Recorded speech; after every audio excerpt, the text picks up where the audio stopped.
ദൗമി good morning. എന്തായാലും കൊച്ചിയിൽ പാലിക്കപ്പെട്ടോ, പ്രത്യേകിച്ചും ഹൈക്കോടതി കൊച്ചിയിൽ തന്നെയാണ്. അതുകൊണ്ട് തന്നെ സ്വാഭാവികമായും കർശനമായി ഇത് പാലിക്കേണ്ടി വരും കൊച്ചി നഗരത്തിന്. അതുകൊണ്ട് തന്നെ പൂർണ്ണമായും ഫ്ലെക്സുകൾ മാറ്റിയോ? എന്താണ് അവിടുത്തെ സ്ഥിതി? വിവരങ്ങൾ.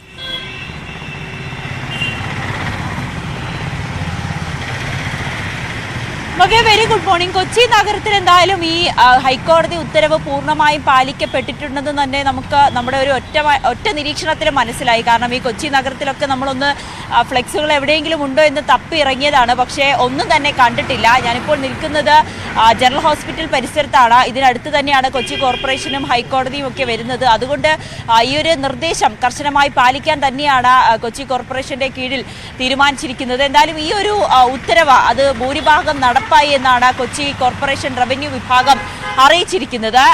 ഈ ഫ്ലെക്സുകളും അനധികൃതമായി സ്ഥാപിച്ചിരിക്കുന്ന ഫ്ലെക്സുകളും ബാനറുകളും എല്ലാം ഒരുവിധം എടുത്തു മാറ്റിക്കൊണ്ടിരിക്കുകയാണ്. ഇനിയുള്ള അടുത്ത നടപടി എന്ന് വെച്ചാൽ ഈ ഫ്ലെക്സുകളും ബാനറുകളും സ്ഥാപിച്ചവർക്കെതിരെ പിഴ ചുമത്തുക എന്നുള്ളതാണ്. അതിനു വേണ്ടിയിട്ടുള്ള തയ്യാറെടുപ്പുകളെല്ലാം, അതിനു വേണ്ടിയിട്ടുള്ള നടപടിക്രമങ്ങളാണ് അടുത്തതായി നടന്നുകൊണ്ടിരിക്കുന്നത്. ഇതിൽ ഏറ്റവും പ്രധാനപ്പെട്ട കാര്യം, ഓരോ ദിവസവും നീക്കം ചെയ്യുന്ന ബോർഡുകളുടെ എണ്ണവും ഈടാക്കിയ പിഴത്തുകയും രജിസ്റ്റർ ചെയ്ത കേസുകളുടെ എണ്ണവും ക്രോഡീകരിക്കാൻ സോണൽ ഓഫീസർക്കും ഓഫീസർമാർക്ക് നിർദ്ദേശം നൽകിയിട്ടുണ്ടെന്നാണ് നമുക്ക് അറിയാൻ സാധിക്കുന്നത്. വരും ദിവസങ്ങളിലും ഈ പരിശോധന തുടരുകയും ചെയ്യും. ഈ കളമശ്ശേരി, തൃപ്പൂണിത്തുറ, അങ്കമാലി, അതോടൊപ്പം കോതമംഗലം, ഏലൂർ, തൃക്കാക്കര, പിറവം ഭാഗത്താണ് പ്രധാനമായും ഈ നഗരസഭയുടെ വലിയ ഒരു നിരീക്ഷണമുള്ളത്. ഇതിൽ കളമശ്ശേരി പരിധിയിലുള്ള ഈ പാതയോരങ്ങളിലെ അനധികൃത ബാനറുകളും കൊടിത്തോരണങ്ങളും എല്ലാം മാറ്റിയിട്ടുണ്ടെന്നും അറിയിക്കുകയും ചെയ്തിട്ടുണ്ട്. മറ്റൊരു പ്രധാനപ്പെട്ട കാര്യം തൃപ്പൂണിത്തുറയിലാണ്. ഭവ്യ, തൃപ്പൂണിത്തുറയിൽ ഈ ബോർഡ് നീക്കം ചെയ്യാനെത്തിയ നഗരസഭ സെക്രട്ടറിയെയും ജീവനക്കാരെയും ഒരു കടയുടമ ഭീഷണിപ്പെടുത്തുകയും അസഭ്യം പറയുകയും ഒക്കെ ചെയ്തിട്ടുണ്ട്. ഇതിന്റെ അടിസ്ഥാനത്തിൽ ഹിൽ പാലസ് പോലീസിന് ഈ നഗരസഭ കേസ് നൽകിയിട്ടുണ്ട്. ഇതിൽ കേസെടുത്ത് ഇപ്പോൾ ഈ കട ജീവനക്കാരനെതിരെ കേസെടുത്തിട്ടുണ്ട് ഹിൽ പാലസ് പോലീസ് എന്ന് നമുക്ക് അറിയാൻ സാധിക്കുന്നുണ്ട്. എന്തായാലും സാധാരണ നമ്മൾ ഈ വഴി വരുമ്പോൾ, അതായത് ഈ ജനറൽ ഹോസ്പിറ്റൽ പരിസരത്തൊക്കെ വരുമ്പോൾ ഏറ്റവും കൂടുതൽ ബോർഡുകളും ഫ്ലെക്സുകളും ഈ നടപ്പാതകളൊക്കെ മറയ്ക്കുന്ന രീതിയിൽ, അല്ലെങ്കിൽ കൃത്യമായി നടന്നു പോകാൻ കഴിയാത്ത രീതിയിൽ ഫ്ലെക്സുകൾ സ്ഥാപിച്ചിരിക്കുന്ന ഒരു ഏരിയ ആയിരുന്നു ഇത്. പക്ഷേ ഇപ്പോൾ പൂർണ്ണമായും വൃത്തിയായിട്ടുണ്ട്. എന്തായാലും കോടതിയുടെ അന്ത്യശാസനം അത് നടപ്പാക്കാതിരിക്കാൻ കോർപ്പറേഷന് കഴിയാത്ത ഒരു സ്ഥിതിയിലേക്കാണ്.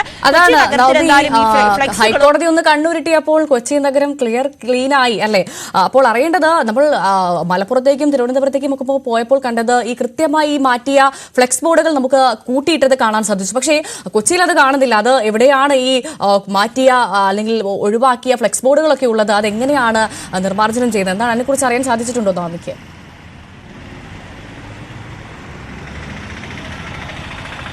ബാബു, എനിക്ക് തോന്നുന്നു ഈ ഹൈക്കോടതിയുടെ അന്ത്യശാസനം വന്ന സമയം മുതൽ തന്നെ കൊച്ചി നഗരത്തിൽ ഇത്തരത്തിലുള്ള ക്ലീനിങ് പരിപാടികളെല്ലാം ആരംഭിച്ചു കഴിഞ്ഞു. എന്തായാലും ഇന്നലെ അവസാനത്തെ ദിവസമാകാൻ കൊച്ചി കോർപ്പറേഷൻ കാത്തിരുന്നില്ല എന്ന് തന്നെ നമുക്ക് അറിയാൻ സാധിക്കുന്നുണ്ട്. എന്തായാലും കോർപ്പറേഷനിൽ തന്നെയാണ് ഈ ബോർഡുകളെല്ലാം കൂട്ടിയിട്ടിരിക്കുന്നത്. നമുക്ക് കുറച്ച് അടുത്തേക്ക് പോകേണ്ടതുണ്ട് കോർപ്പറേഷനിലേക്ക്. അവിടെ തന്നെയാണ് ഈ ബോർഡുകളെല്ലാം കൂട്ടിയിട്ടിരിക്കുന്നതെന്നാണ് നമുക്ക് അറിയാൻ സാധിക്കുന്നത്.